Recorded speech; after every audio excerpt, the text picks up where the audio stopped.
إن الحمد لله نحمده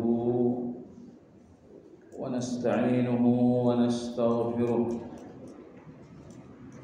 ونعوذ بالله من شرور أنفسنا ومن سيئات أعمالنا من يهد الله فلا مضل له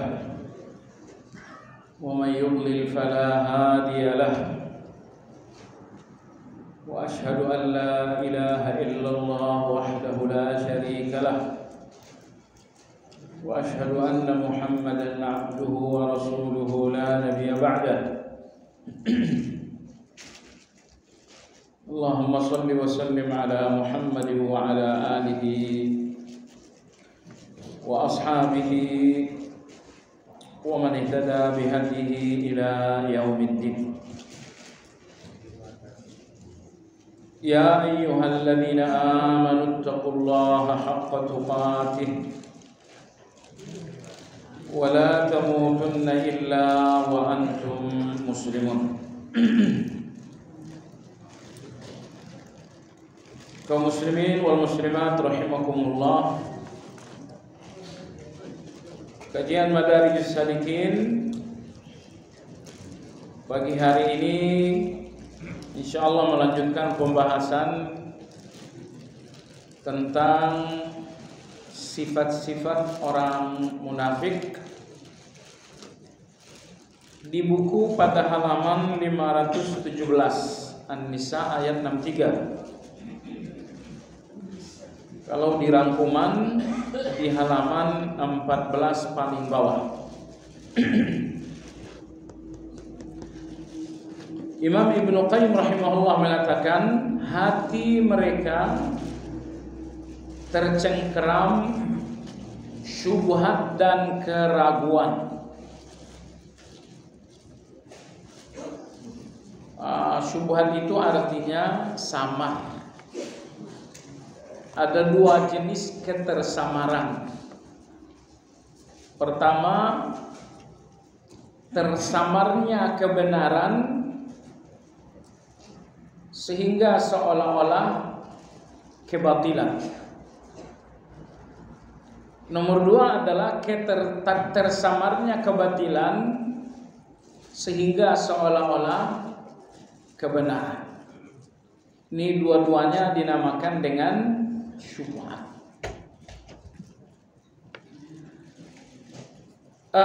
Penyakit syubhat tersamarnya kebenaran ini bisa jadi karena al-jahal, karena keawaman dan karena tidak belajar. Tetapi syubhat yang lebih buruk, tersamarnya kebenaran disebabkan karena syahwat yang sangat besar, karena hawa nafsu yang sangat luar biasa. Karena orang yang syahwat hartanya sangat besar, mereka akan tersamar melihat haramnya riba. Orang yang syahwat berkuasanya sangat besar, mereka akan tersamar melihat haramnya sogok menyogok. Padahal mereka tahu riba itu terkutuk, sogok menyogok itu terkutuk. Mereka tahu, tapi menjadi samar disebabkan karena hawa nafsu.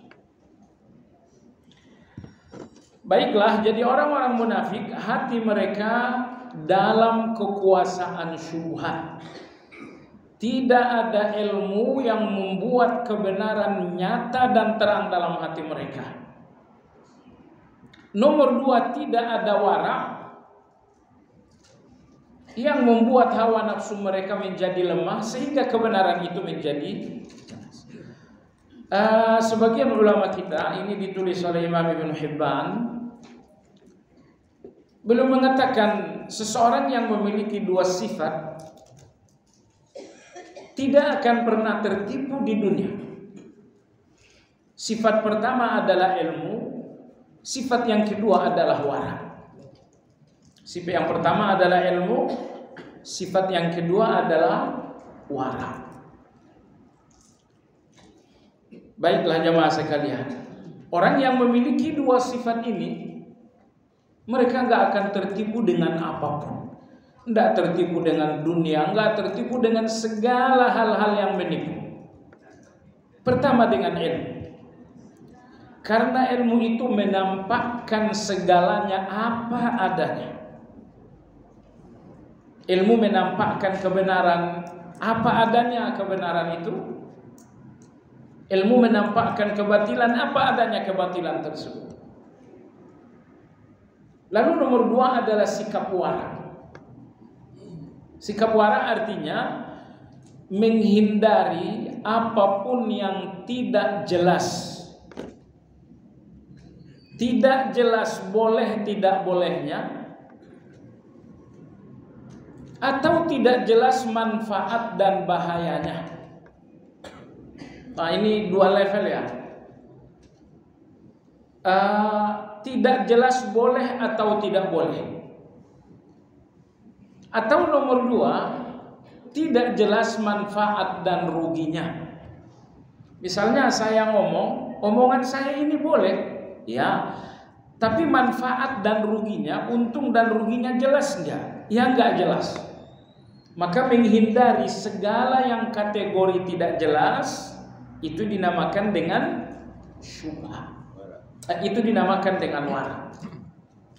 Boleh tidak bolehnya tidak jelas, tinggalkan saja. Bolehnya jelas, tapi untung dan ruginya enggak jelas, tinggalkan saja. Tidak akan celaka seseorang yang menjalani hidup dengan dua senjata ini. Pertama senjata ilmu, yang kedua adalah senjata wara. Jemaah sekalian, Allah berfirman tentang orang munafik pada ayat 63 dalam surat An-Nisa, ulaikal ladzina ya'lamullahu ma fi qulubihim fa'arid anhum wa'idhum wa qul lahum qawlan baligha. Mereka itu Allah benar-benar tahu isi hati mereka. Yang dimaksudkan adalah orang munafik. Allah tahu isi hati mereka, yaitu keraguan-raguan, alias syubhat. Syubhat terhadap kebenaran. Jemaah sekalian, dalam kehidupan duniawi pun keraguan-raguan itu menyiksa.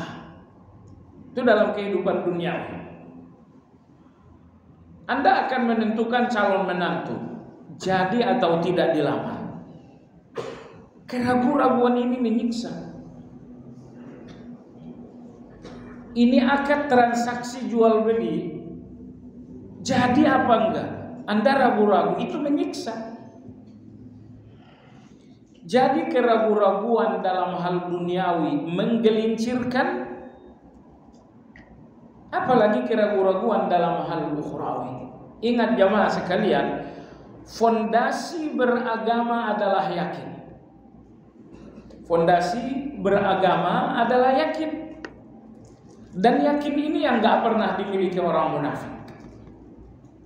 Pertama karena mereka la yafqahun, tidak banyak belajar agama. Dan yang kedua karena hawa nafsu mereka mengalahkan akal sehat. Nah, jemaah sekalian, setiap manusia punya hawa nafsu, tapi setiap manusia juga punya akal sehat. Kalau hawa nafsu ini bisa dikendalikan akal sehat, selamatlah kita. Tapi kalau akal sehat ini justru dikendalikan oleh hawa nafsu, hancurlah kita. Perhatikan dalam Al-Quran, Allah Subhanahu wa ta'ala sering sekali dialog dengan akal sehat. Misalnya Allah berkata, afala ta'qilun, apakah kalian tidak berakal? Afala tubsirun, apakah kalian tidak berfikir? Liqaumi yatafakkarun, bagi kaum-kaum yang berfikir. Jadi banyak sekali ayat Al-Quran di mana Allah menyapa akal sehat kita. Karena akal sehat itu adalah senjata terkuat kita untuk menerima kebenaran. Dan akal sehat pula senjata terkuat kita untuk mengalahkan hawa nafsu. Nah, adapun orang-orang munafik, akal sehat mereka selalu kalah dengan hawa nafsu yang sangat kuat. Baiklah, Allah yang mengetahui isi hati mereka, bahwa hati mereka terisi dengan kemunafikan, terisi dengan keraguan-raguan terhadap kebenaran. Baik, bagian awal ayat berbicara tentang persoalan, tentang problem. Persoalannya adalah munafik di dalam hati mereka ada syubhat. Ini persoalan. Apa solusinya? Solusinya kata Allah ada 3. Pertama, fa'arid anhum. Yang kedua, wa'idhum. Yang ketiga, wa qul lahum qawlan baligha. Solusi yang pertama, berhadapan dengan orang munafik, fa'arid anhum, abaikan mereka. Jadi jangan berikan perhatian Anda kepada orang-orang munafik. Agama ini agama yang indah. Allah tidak mau Anda terbebani dengan bodohnya orang-orang munafik itu. Nanti mereka ngomong A, Anda pikirin. Mereka melakukan B, Anda bebani pikiran lagi. Allah mengatakan mereka ini orang-orang munafik. Hati mereka penuh dengan keraguan-raguan terhadap kebenaran. Sikap kalian adalah 3. Pertama, a'rid anhum, berpaling dari mereka. Ayat ini menegaskan juga salah satu adab bergaul, bahwa ada orang-orang di dunia nyata kita, a'rid, yang harus kita abaikan. Tidak boleh masuk dalam pergaulan kita. Sebagian ulama kita berfalsafah, manusia ini 4 macam. Ada manusia manis, ada manusia pahit, ada manusia asin, nomor 4 ada manusia asam. Manusia manis artinya ucapannya manis, perilakunya manis, akhlaknya manis, ibadahnya manis. Mereka adalah orang-orang yang saleh. Lahiriah mereka, ucapan, perbuatan, akhlak, tegur sapa, apalagi hati mereka, itu semuanya manis sekali. Nah, manusia kategori manusia manis ini, hanya ini satu-satunya manusia yang boleh memasuki kehidupan pribadi Anda alias pergaulan Anda. Jenis manusia kedua adalah manusia pahit. Ucapannya pahit, perilakunya pahit, cara bisnisnya pahit, cara ngutang uangnya pahit. Ngutang 7 kali, bayar sekali. Kalau darurat silakan aja, Nabi kita juga berhutang. Ini manusia pahit ini, jamaah sekalian, ini yang dibicarakan ayat tadi. Fa'arid anhum. Kalaulah kalian bertemu dengan manusia-manusia pahit, dan pahitnya manusia karena kemunafikan tadi, fa'arid anhum, abaikan. Jangan berikan pikiran kalian untuk manusia-manusia seperti itu. Manusia ketiga adalah manusia asin. Anda butuh asin kan? Kalau masak saja. Kalau tidak sedang masak, Anda nggak butuh asin. Jadi ada manusia garam. Dokter itu manusia garam. Anda butuh kalau sakit. Kalau Anda nggak sakit, tidak butuh dokter. Polisi kita butuh kalau kita dalam keadaan tertekan ataupun terancam. Kalau Anda dalam keadaan baik-baik saja, Anda tidak butuh. Itu manusia garam itu.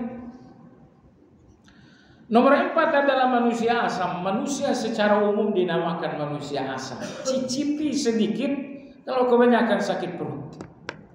Kalau sedikit jadi obat asam itu. Tapi kalau kebanyakan terganggu asam lambung. Nah, semua orang awam dinamakan dengan manusia asam.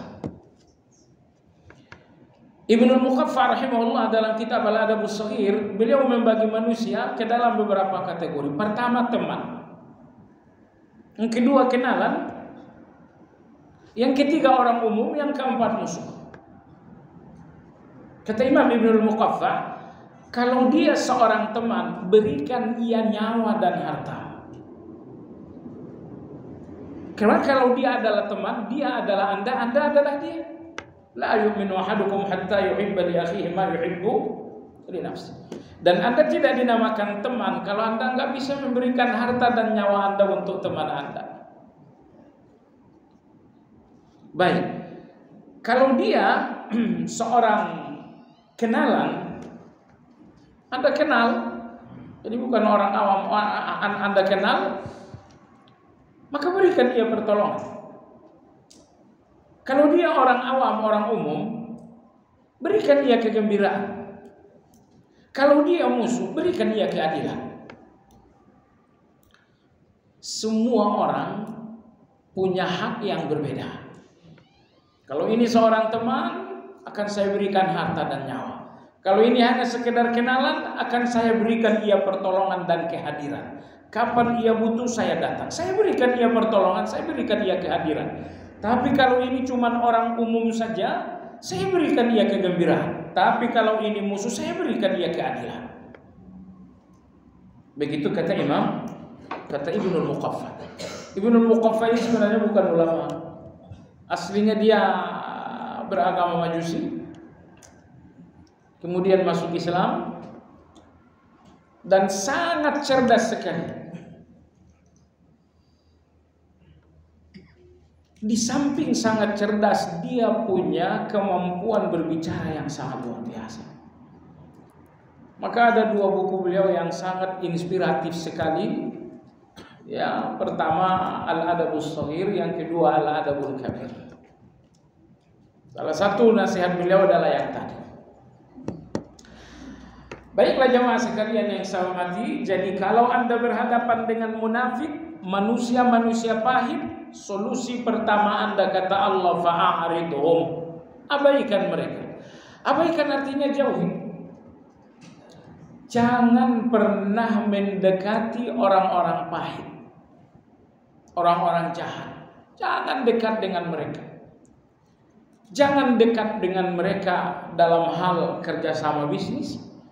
Jangan dekat dengan mereka dalam hal kerjasama jabatan. Hindari segala hal yang membuat Anda dekat dengan orang-orang munafik, dengan orang-orang jahat. Kenapa? Anda mungkin bisa menjaga diri dari kejahatan mereka, tapi bagaimanapun panasnya api tukang besi akan terasa oleh orang yang dekat. Jangan dekat-dekat dengan mereka. Maka Nabi kita bersabda, bersahabat dengan orang baik seperti dekat dengan tukang minyak wangi. Mungkin tak dibagi minyak wanginya, tapi Anda dapat bau wanginya juga. Tapi bersahabat dengan orang jahat seperti dekat dengan tukang besi. Mungkin Anda nggak terbakar, tapi Anda tetap panas. Nah, yang sangat menarik jemaah sekalian, betapa agama ini tidak ingin Anda hilang kebahagiaan. Karena bersahabat dengan munafik, orang-orang pahit, orang-orang buruk, hanya beberapa saat saja memberikan Anda kegembiraan. Selebihnya Anda akan terbebani dengan kejahatan mereka. Anda akan meradang dengan kerugian disebabkan karena manipulasi mereka. Orang-orang munafik ini nggak bisa membahagiakan orang, merugikan orang pintar. Maka Allah mengatakan fa'arid anhu. Saya yakin jemaah sekalian ya, kalau ayat An-Nisa nomor 63 ini kita jalankan, bahwa kita menjauhi segala orang-orang buruk, insya Allah Anda masih sangat berbahagia 10 kali lipat dari yang sekarang. Karena berkurangnya kebahagiaan kita dalam jumlah yang sangat banyak karena keseharian kita terlalu dekat dengan orang-orang jahat itu. Nah, jadi apapun yang membuat Anda dekat dengan mereka, kata Allah fa'arid anhum, berpaling dari mereka, jangan berikan mereka kedekatan. Berikan mereka kebaikan Anda, betul, tapi jangan berikan mereka kedekatan. Berikan kebaikan, kalau berlalu ucapkan salam, kalau bertemu berikan tegur sapa, ramahlah dengan mereka, berikan mereka kebaikan Anda. Tapi soal keakraban dan kedekatan itu persoalan beda. Jangan berikan mereka keakraban, jangan berikan mereka persahabatan. Ya pada akhirnya di akhir zaman ini sahabat orang-orang baik ini akan sepi sendiri. Tidak banyak yang bisa dijadikan sahabat. Tidak banyak yang bisa dijadikan sahabat. Solusi yang kedua terhadap orang munafik, wa'idhum. Allah mengatakan berikan mereka peringatan. Berikan mereka nasihat yang sifatnya memperingatkan. Solusi yang ketiga, wa qul lahum qawlan baligha, qul lahum fi anfusihim qawlan baligha. Ucapkanlah kepada mereka ucapan yang menyentuh, artinya ucapan yang membuat mereka takut. Membuat mereka takut artinya apa? Oh, saya dengar orang kalau makan riba itu bakal dilaknat, bakal hancur hartanya, bahkan runtuh rumah tangganya. Jadi bertemu dengan orang-orang jahat, orang-orang munafik, ucapkan kepada mereka kata-kata dan nasihat yang membuat mereka ketakutan. Ketemu dengan orang zalim misalnya, ini orang zalim, silaturahminya tidak beres. Berikan dia kata-kata yang membuat dia takut. Saya dengar orang yang putus silaturahmi matinya mati kelojotan, matinya tersambar petir. Misalnya aja seperti itu. Intinya Allah Subhanahu wa taala ingin agar kita ucapkan kepada mereka nasihat yang membuat mereka gentar, yang membuat mereka takut, yang membuat mereka mengevaluasi diri. Baik, kita lanjutkan. Kata Imam Ibnu Qayyim rahimahullah, alangkah jauh mereka dari hakikat keimanan, alangkah dusta mereka dalam kesungguhan mereka semua dusta. Betapapun di depan mata mereka sungguh beribadah, itu kesungguhan dusta. Berapapun nampaknya mereka sungguh dalam sedekah, itu kesungguhan dusta. Kesungguhan yang sesungguhnya hanya muncul dari hati yang terisi dengan keikhlasan. Nah, adapun hati yang terisi dengan kemunafikan hanya menghasilkan kesungguhan pura-pura. Kebaikan mereka pura-pura, salat mereka pura-pura, tilawah mereka pura-pura. Kenapa kebaikan ini menjadi pura-pura mereka? Karena hati terisi dengan kemunafikan. Jemaah sekalian, Nabi kita bersabda, salat yang paling mulia adalah salat Nabi Daud. Artinya salat malam ya. Kenapa salat malam itu sangat baik sekali, sangat mulia sekali? Kalau anda bisa 8, 4, anda bisa 3, anda bisa 1. Kenapa salat malam di sepertiga terakhir malam itu sangat mulia bagi Allah Azza wa Jalla? Jawabannya, karena di dalam kesendirian tidak ada keterpaksaan. Kalau anda salat di dalam masjid, anda akan terkondisikan dengan orang untuk salatnya bagus. Anda akan terkondisikan dengan orang untuk tilawahnya berlama-lama. Aslinya tilawah anda sedikit, tapi terkondisikan dengan orang. Tapi cobalah ketika anda sampai di tengah malam, di sepertiga terakhir malam lebih persisnya lagi, di situ anda benar-benar apa adanya. Salat anda tidak keterpaksaan, kalaupun tilawah apa adanya. Jadi kalau anda ingin mengenali diri anda apa adanya tanpa keterpaksaan, tanpa terkondisikan dengan manusia, sepertiga terakhir malam itu. Makanya walaupun 1 rakaat, walaupun hanya 3 rakaat, tapi ini tidak ada nilai keterpaksaannya, maka mahal di depan Allah Azza wa Jalla. Nah, orang-orang munafik adalah orang-orang yang jarang sekali ibadah dalam kesendirian. Ibadah kesendirian orang munafik itu nyaris tidak ada. Sehingga mereka tidak bisa menjalankan ibadah kalau tidak ada kondisi ramai, kondisi terpuji dan lain-lain. Baiklah, kata Ibnu Qayyim, alangkah dusta mereka dalam kesungguhan mereka.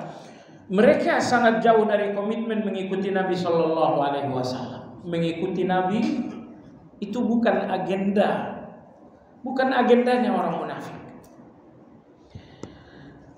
Maka Allah bersumpah agung, bukan sumpah biasa, sumpah agung. Biasanya Allah bersumpah dengan menyebutkan makhluk, wal asri, wad duha, wal laili wasyams. Tapi 2 kali dalam Al-Quran Allah bersumpah dengan rububiyahnya. Pertama adalah pada ayat 65 dalam surat An-Nisa ini. Satu lagi dalam surat Maryam. Ayat ini sudah kita bahas pertemuan lalu. Fala wa rabbika la yu'minuna. Ayat ini turun untuk menjelaskan perkara yang terjadi antara Zubair bin Awam dengan tetangganya berkebun seorang munafik. Jadi Zubair bin Awam radhiyallahu anhu bertetangga kebun dengan seorang munafik. Tiba-tiba Zubair bin Awam membutuhkan saluran air, dan saluran air ini terpaksa harus melewati kebun si munafik. Tentu kalau air mengalir di kebun munafik, ini manfaat bagi Zubair, dan bagi si munafik pun sesungguhnya manfaat. Tapi kan orang munafik ini orang kikir. Mereka adalah orang kikir. Kikir terbesar jamaah sekalian bukan kikir uang, tetapi kikir manfaat. Anda punya sesuatu yang manfaat untuk orang lain dan Anda nggak mau. Anda nggak mau memberikan manfaat itu. Misalnya di jalan raya papasan, sebetulnya Anda bisa minggir dikit lagi, tapi Anda nggak mau. Saya akamsi, tahu akamsi nggak? Anak kampung sini. Saya akamsi, lu yang minggir, lu yang datang. Buktinya plat nomor saya kalau plat nomor kamu T atau B atau apalah. Kenapa Anda nggak bisa memberikan manfaat kepada orang lain? Ingat jamaah sekalian, kikir itu salah satu sifatnya orang munafik. Kikir salah satu sifatnya orang munafik. Walhasil si yang munafik tadi tidak mau memberikan lahan sedikit untuk saluran air sampai kepada kebun Zubair bin Awam. Akhirnya perkara tidak selesai, diangkatlah kepada Nabi Sallallahu Alaihi Wasallam. Nabi Sallam mengatakan, wahai munafik, wahai fulan, saluran air mengalir di kebunmu manfaat bagi Zubair dan bagi kamu bukan kerugian. Bahkan manfaat juga buat kamu. Apa yang menghalangi? Orang yang mengatakan saya tidak bisa. Pokoknya saya tidak suka. Subhanallah. Ini dengan Nabi. Ini dengan Nabi, beraninya orang munafik seperti itu. Karena sekali lagi jamaah sekalian, mengikuti Nabi Sallallahu Alaihi Wasallam itu bukan agendanya orang munafik. Tidak ada dalam daftar hidup mereka harus ikut Nabi SAW.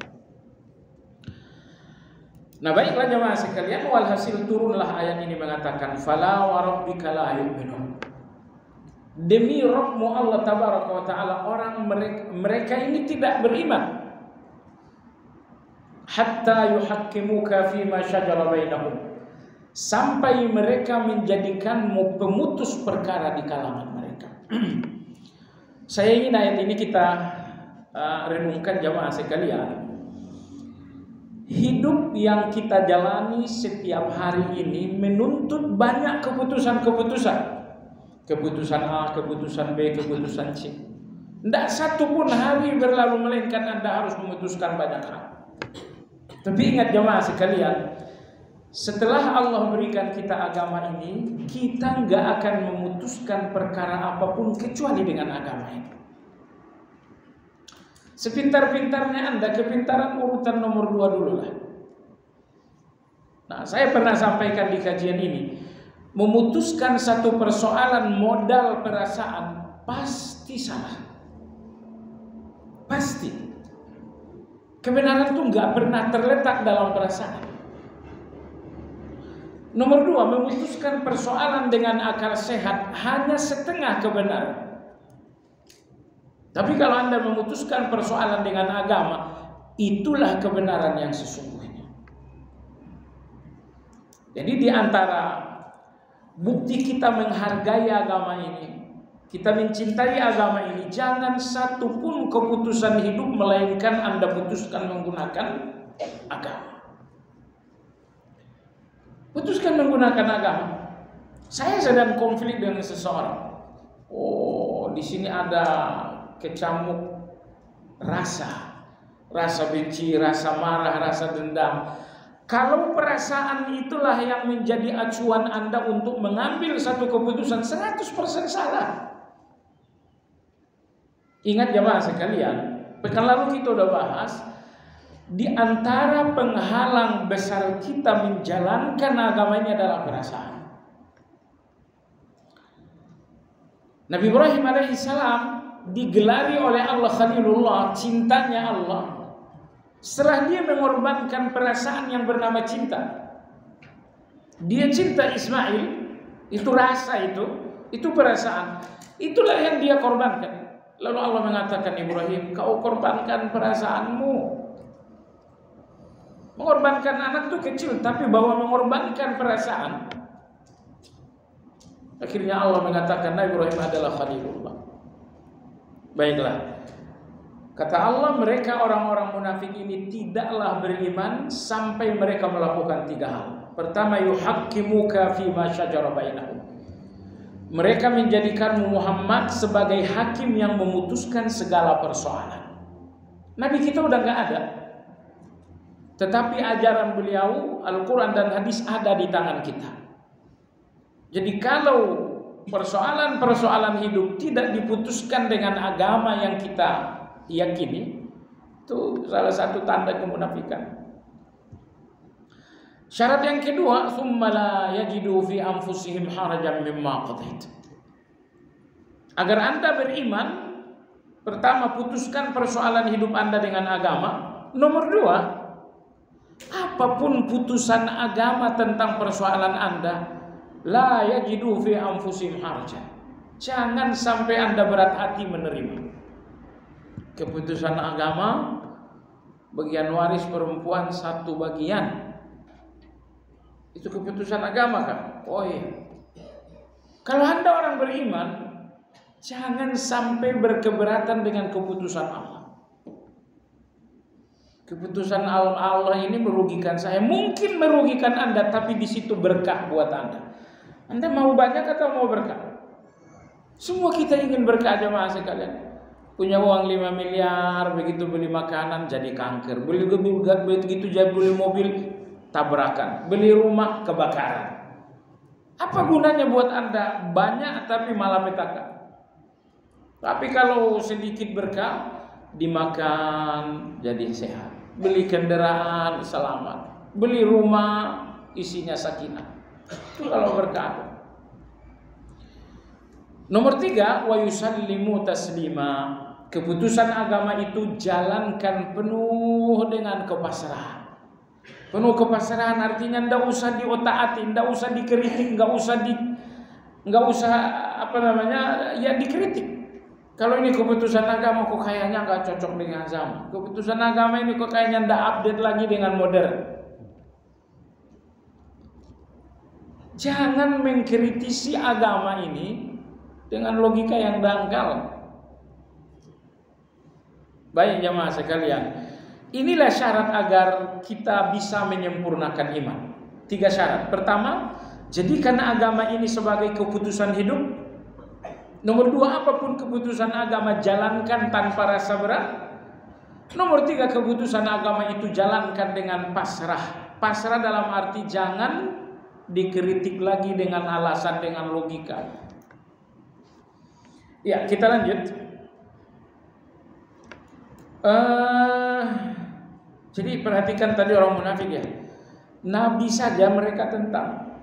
Nabi mengatakan, mengalahlah wahai orang munafik. Beliau mengatakan, saya tidak bisa.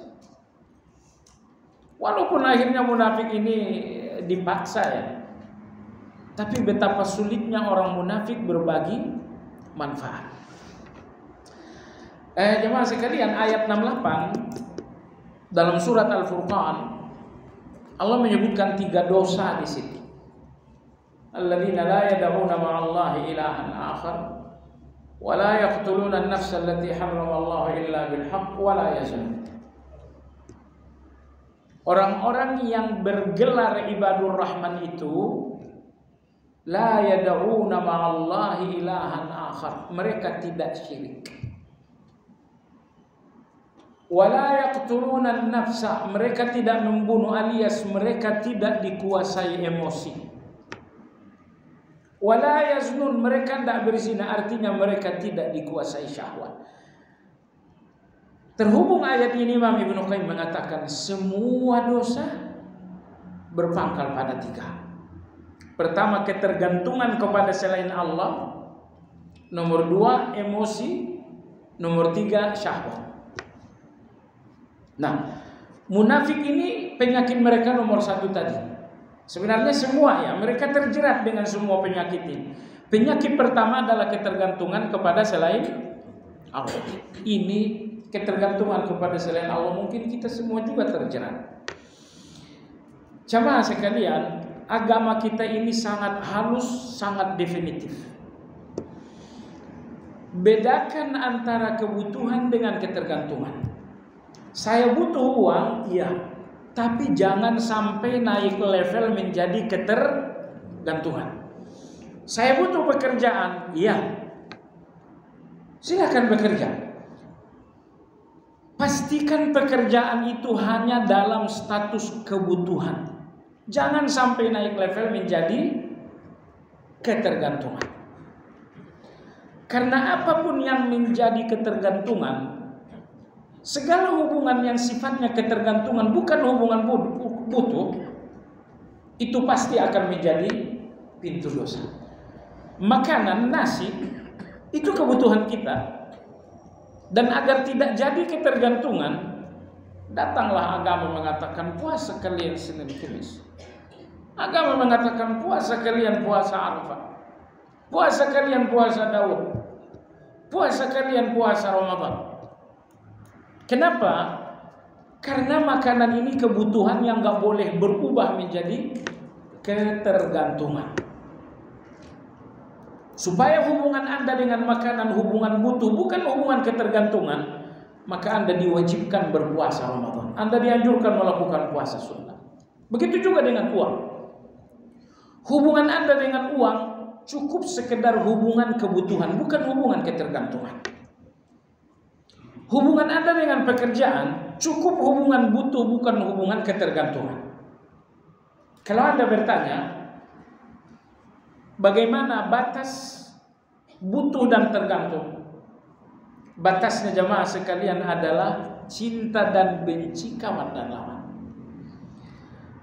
Kalau uang menentukan cinta bencinya Anda, uang ini mengendalikan hati tentang kawan dan lawan, hubungan Anda dengan uang bukan hubungan butuh, tapi hubungan ketergantungan. Karena orang yang Anda cintai alasannya uang, dan orang yang Anda benci alasannya uang. Yang menjadi kawan Anda uang, yang menjadi lawan Anda karena uang juga. Ini 4 hal. Kalau cinta benci Anda, kawan dan lawan Anda ditentukan oleh uang, berarti hubungan Anda dengan uang bukan hubungan butuh, melainkan hubungan ketergantungan. Hubungan ketergantungan seperti ini menunjukkan bahwa Anda adalah hamba uang. Nabi kita bersabda, ta'isa abdul dinar, ta'isa abdul dirham, ta'isa abdul khamilah, ta'isa abdul qatifah, ta'isa wantakas, wa idza syika falan taqas. Celakalah hambanya dinar, celakalah hambanya rupiah, celakalah hambanya aset, celakalah hambanya bisnis. Kenapa Nabi mengatakan hamba, dan hamba? Jadi ada orang tertentu hubungan mereka dengan uang ini hubungan kehambaan. Siapa mereka? Di ujung hadis Nabi berkata, in u'tiya minha radi wa illam yu'ta minha sakhit. Kalau dia dapat uang dia senang, kalau tidak dapat uang dia benci. Subhanallah, ini satu pelajaran sangat penting dari Nabi kita. Kalau uang ini sudah mengendalikan cinta dan benci Anda, Bahasanya Nabi, Anda adalah hambanya uang. Kalau hubungan Anda dengan harta ini adalah hubungan kawan dan lawan, cinta dan benci, Anda tidak hubungan dengan harta dengan hubungan butuh, tapi hubungan apa? Ketergantungan. Hubungan ketergantungan ini adalah hubungan penghambaan tadi. Nah, saudara renungkan jemaah sekalian, semua yang menjadi ketergantungan Anda itu pasti pintu dosa, 100%. Kalau uang ini bukan butuh tapi ketergantungan, sehingga Anda telah menjadi hamba uang, percayalah, uang ini akan menjadi pintu dosa. Anda akan mengambilnya dengan cara manipulasi, Anda akan mengambilnya dengan cara tipu menipu. Saya kemarin cerita dengan kawan-kawan, dia mendirikan perusahaan dengan salah seorang menteri. Setelah perusahaan ini berjalan sekian tahun, datanglah seseorang yang ingin bermitra. Akhirnya beliau dan Pak Menteri ngasih saham 5%. Tapi yang datang ini ternyata musang. Tahu musang? Berbulu domba, penipu. Yang datang ini ternyata penipu, musang yang datang ini berbulu domba. Berjalanlah perusahaan ini sebulan, 2 bulan, setahun. Tiba-tiba kawan saya ini berpikir ingin melihat status saham. Ternyata sahamnya udah nggak ada. Karena anaknya kerja di kantor notaris, dia minta kawan anaknya, coba kau cek di Kementerian Hukum, di perusahaan ini, apakah saya masih pemegang saham? Begitu dicek di Kementerian Hukum, Kemenhumkam, perusahaan A pemegang sahamnya bulan-bulan, dan ternyata kawan kita ini udah nggak dapat sahamnya, udah hilang sama sekali. Lalu sependatang baru ini sahamnya naik. Anda bayangkan itu jamaah sekalian. Kalau hubungan dengan uang ini hubungan kehambaan, hubungan ketergantungan, uang ini pasti akan menjadi pintu dosa. Makanya tadi saya katakan, semua kebutuhan Anda cukuplah hubungan butuh. Jangan sampai berubah menjadi hubungan ketergantungan. Bahasanya Nabi, jangan sampai kebutuhan ini menjadi penyembahan Anda. Lalu apa standarnya? Standarnya kata Nabi SAW, kalau uang, kalau harta, kalau bisnis, kalau aset menentukan cinta dan benci kalian, itu artinya kalian telah melakukan penyembahan terhadap harta benda itu. Akhirnya saya katanya kawan saya ini, sekarang bagaimana? Buat dia aja deh, capek. Kalau dilaporin juga dilaporin karena hilang kambing, nanti ke sana-sananya malah saya kehilangan sapi. Besar itu miliaran, dia buat dia aja. Saya minta ganti saja sama Allah. Nah, maka jemaah sekalian yang saya hormati, kalau Anda bertanya, kenapa manipulasi seperti ini terjadi? Jawabannya, kalau hubungan dengan uang bukan hubungan butuh, tapi hubungan ketergantungan, hubungan yang menentukan cinta dan benci, hubungan yang menjadi standar kawan dan lawan, hubungan ketergantungan ini 100% akan menjadi pintu dosa. Anda boleh menjadi pejabat jamaah sekalian, tapi pastikan hubungan Anda dengan jabatan itu sekedar hubungan butuh. Kalau hubungan Anda dengan jabatan ini hubungan ketergantungan, 100% Anda akan melakukan dosa. Ingat, ketergantungan kepada selain Allah 100% akan menjadi pintu dosa. Hanya satu yang menjadi keselamatan, ketergantungan kepada Allah Azza wa Jalla. Ketergantungan kepada Allah dalam arti cinta dan benci Anda karena Allah. Baik. Ya, kita kembali. Ibnu Qayyim rahimahullah mengatakan, sumpah senantiasa mendahului ucapan meski tidak ada yang membantah. Itu orang munafik tuh. Mereka menyampaikan satu pernyataan, tidak ada yang membantah, tapi mereka bersumpah. Kita kan dibantah dulu baru sumpah. Orang munafik tuh nggak ada yang bantah, sumpah. Karena mereka tahu bahwa hati orang-orang yang beriman tidak tenang dengan ucapan mereka. Jadi orang munafik ini udah terlalu biasa dengan dusta. Mereka udah terlalu biasa dengan bohong. Sehingga ketika mengucapkan sesuatu, spontanitas mereka sumpah. Padahal tidak ada yang membantah. Ada apa ini jamaah sekalian? Sumpah ini menunjukkan betapa mereka sangat biasa dengan kebohongan.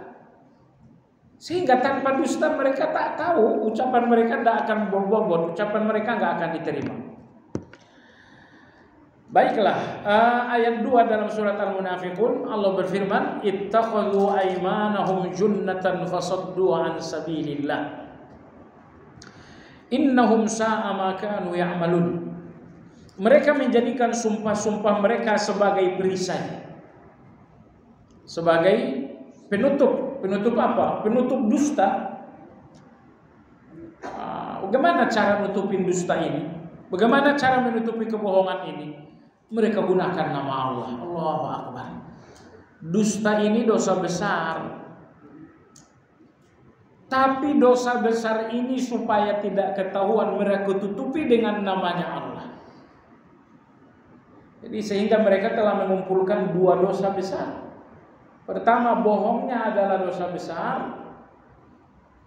Dan nomor dua lebih berbahaya lagi. Sumpah mereka untuk menutupi kebohongan lebih dosa besar lagi. Tapi orang-orang munafik, mereka tuh tidak ada yang takut dengan dosa. Santai saja mereka dengan dosa juga. Fasaddu an sabilillah, lalu mereka menghalang-halangi manusia dari jalan Allah. Nah, ini tipe munafik berikutnya. Selalu menjadi penghalang manusia dalam kebenaran. Innahum sa'a ma kanu ya'malun, sesungguhnya mereka alangkah buruk apa yang mereka kerjakan. Jadi dalam pribadi mereka dusta dan bersumpah untuk menutupi dusta. Itu kejahatan untuk diri mereka. Kejahatan mereka untuk orang lain, mereka menutupi pintu-pintu kebenaran. Mereka menghalang-halangi kebenaran. Jadi padahal jamaah sekalian, kalau Anda nggak bisa memberikan kebenaran, jangan halangi orang untuk menjalani kebenaran tersebut. Nah, menghalangi boleh jadi dengan pengertian yang tegas, kamu nggak boleh begini, nggak boleh begitu. Atau menghalangi boleh jadi dalam bentuk yang lebih sedikit santun. Kamu kalau sholat terlambat dari masjid, potong gaji sekian. Dihukumnya seperti itu, seperti menghalangi juga. Ya kan ada rame kemarin satu perusahaan, kalau ada karyawan yang ketahuan keluar sholat itu gajinya akan dipotong. Gajinya akan dipotong. Ya kalau bukan munafik apa dong? Ini namanya menghalangi kebenaran. Betul tidak menghalangi kebenaran pakai senjata, tapi menghalangi kebenaran dengan cara seperti itu. Baik, berikutnya kata Imam Ibnu Qayyim, mereka hadir bersama orang-orang yang beriman pada perjalanan ke medan juang, lalu mereka mundur karena perjalanan yang jauh dan melelahkan. Mereka menduga kembali ke rumah akan memberikan kesenangan dan tidur yang nyaman serta makanan yang kenyang. Tiba-tiba teriakan ajal memanggil kembali. Mereka pun berdiri. Dari perjalanan jauh telah melemahkan mereka, apalagi musuh. Apabila perjalanan jauh melemahkan, apalagi musuh. Ayat ini atau ucapan Ibnu Qayyim ini mengenai sikap orang-orang munafik tentang jihad. Dari Madinah mereka keluar bersama orang-orang beriman untuk berjihad. Tapi mereka tidak akan sampai ke medan tempur. Nanti sampai setengah jalan mereka akan pulang. Itu yang terjadi dalam perang Uhud. Kaum musyrikin dalam perang Uhud berjumlah 3.000.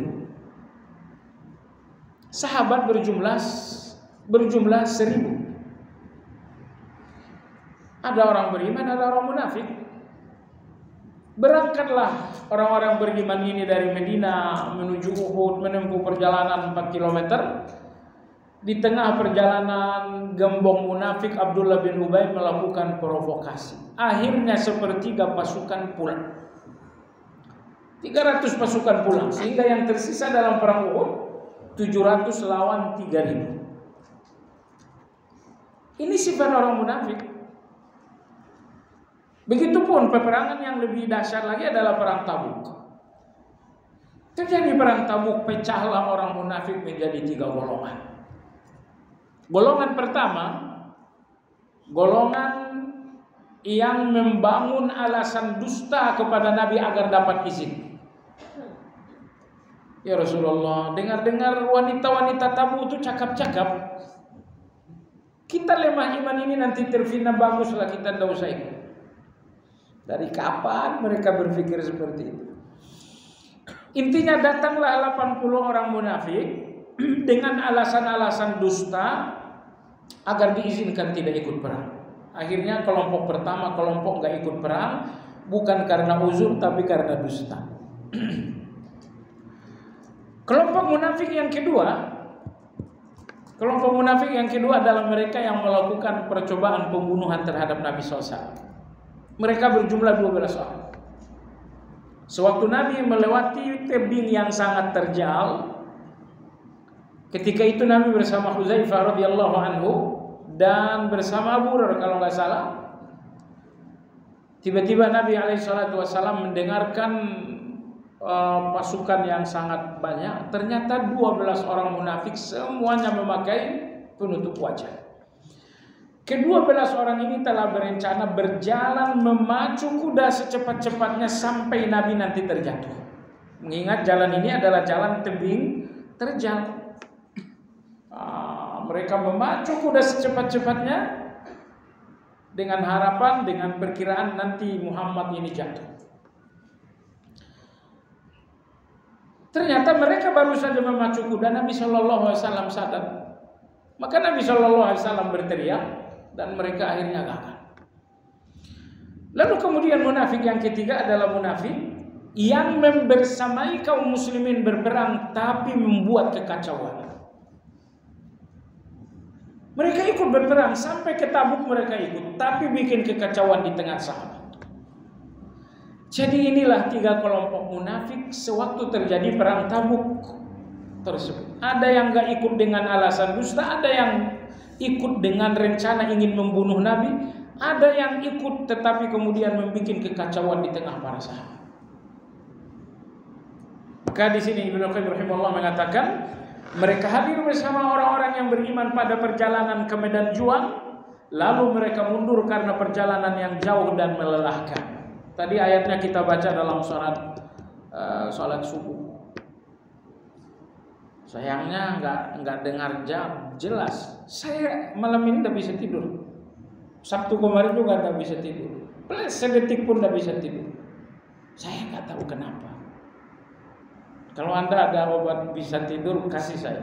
Ini udah 2 Sabtu nggak bisa tidur. Sabtu kemarin, semalam suntuk nggak tidur. Tadi malam juga nggak bisa tidur sama sekali. Baiklah, kalau Anda ada obat kasih saya. Baik jemaah sekalian. Kita lanjutkan. Mereka menduga kembali ke rumah dan akan memberikan kesenangan dan tidur yang nyaman serta makanan yang kenyang. Artinya hidupnya orang munafik ini orientasi makan kenyang, tidur nyenyak, kawin puas. Itu hidupnya orang munafik. Ngapain saya pergi perang? Di rumah bisa, mohon maaf, kawin, tidur, makan kenyang. Ini misi hidupnya orang-orang munafik. Ibnu Qayyim mengatakan ini semuanya dinamakan dengan nafsu hewan.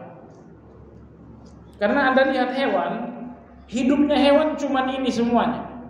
Bagaimana punya lawan jenis yang mengenyangkan, makanan yang mengenyangkan, lalu kemudian nomor 3 tidur. Ini kehidupan binatang yang 3 ini kata Ibnu Qayyim. Tapi itulah kehidupannya orang munafik. Kalau kita 3 hal ini bagi kita cuman wasilah bukan tujuan. Karena ini wasilah akan kita korbankan kalau ada tujuan. Misalnya tujuan adalah ibadah, akan kita korbankan 3 hal ini untuk tujuan. Tapi orang munafik tujuan mereka adalah 3 hal ini, maka ibadah yang mereka kobarkan untuk memuaskan diri dengan 3 hal tersebut. Jihad itu kan ibadah yang paling besar. Tapi jihad inilah yang mereka korbankan untuk memuaskan diri dengan 3 hal ini. Memuaskan diri dengan istri, memuaskan diri dengan makan, memuaskan diri dengan tidur. Tiba-tiba teriakan ajal memanggil kembali, mereka pun berdiri dari meja makan tanpa kenyang dengan hidangan. Apabila perjalanan jauh telah melemahkan mereka, apalagi musuh. Maksudnya apa? Sepuas-puasnya makan, sekenyang-kenyangnya makan, Anda akan dihentikan oleh ajal. Ya, akan dihentikan oleh ajal. Jadi jangan pikir makanan kenyang ini akan menunda ajal atau kebetulan jemaah sekalian, ini karena soal makan, soal kenyang. Dalam agama kita level kenyang itu ada 5. Anda mau yang mana nih? Dalam sunnah Nabi SAW tingkat kenyang itu ada 5. Saya mulai dari pilihan 1, 2, nanti Anda pilih sendirilah. Pilihan nomor 1, luqaimatun yuqimna sulbahu, kata Nabi. Beberapa suap saja. Dan itu enggak mengenyangkan, tapi beberapa suap. Ini isi perut pertama, beberapa suap. Kemudian pilihan yang kedua, sepertiga. Sepertiga perut diisi. Diisi dengan nasi, diisi dengan air sepertiga, dan sepertiga lagi dibiarkan kosong. Ini isi perut yang kedua, isi sepertiga makanan. Nomor 3, isi lebih sepertiga tapi nggak sampai kenyang. Nomor 4, makanlah sampai kenyang tapi tidak kenyangnya berlebihan, artinya sesekali. Makan sampai kenyang tapi sesekali. Ini terjadi terhadap Nabi dan Abu Hurairah. Ketika ada susu, Anda ingat itu? Kata Nabi, minum lagi. Dia minum lagi, dia minum lagi. Ya Rasulullah, la ajid lahu masahon, sudah enggak muat. Nah, jadi makan kenyang tapi sesekali. Ini nomor 4. Jadi kalau nomor 1 beberapa suap, nomor 2 sepertiga isi perut, nomor 4 lebih sepertiga tapi berhenti sebelum kenyang, nomor 4 makan sampai kenyang tapi sesekali. Tidak tiap hari pula, apalagi pagi sore, sesekali. Nomor 5 ini haram, yaitu makan sampai kenyang. Habis kenyang begah, mau duduk nggak nyaman, mau jalan nggak nyaman. Nah, ini yang nomor 5 ini diharamkan dalam agama kita, tidak boleh. Baik. Jadi kalau sarannya Nabi sih luqaimat, beberapa suap saja. Lalu saran Nabi nomor 2 adalah kalau memang nggak bisa, ya sepertiga. Kalau nggak bisa juga sepertiga, ya lebih sepertiga, tapi jangan sampai kenyang.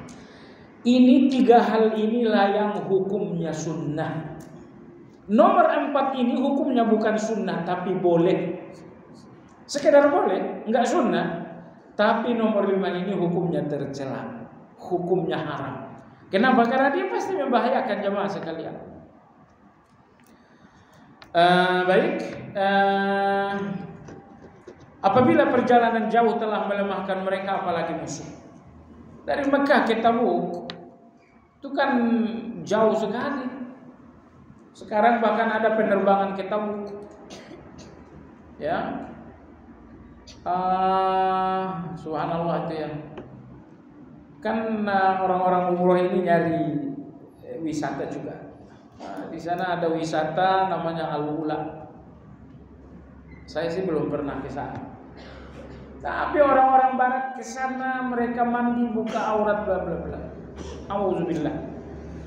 Sementara mereka adalah orang-orang yang tidak berpendirian. Mereka ingkar setelah mengakui keimanan, mereka buta setelah melihat kebenaran. Insya Allah akan datang adalah ayat 3 dalam surat Al-Munafiqun. Sampai di sini kajian hari ini, mudah-mudahan bermanfaat.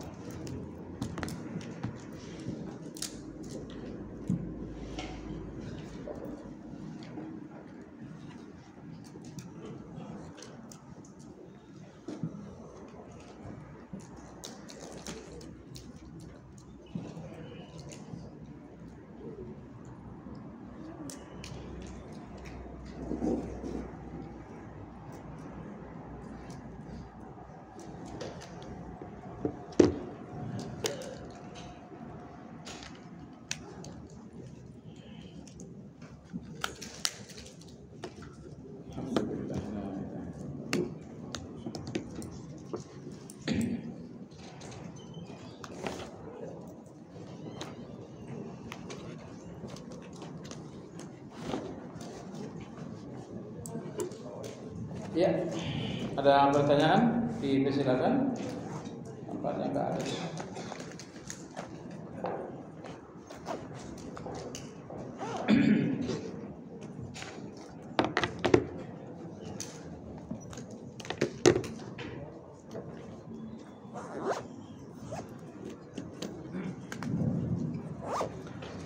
Baik, alhamdulillah tidak ada pertanyaan. Kita sudahi kajian dengan zikir kafaratul majlis.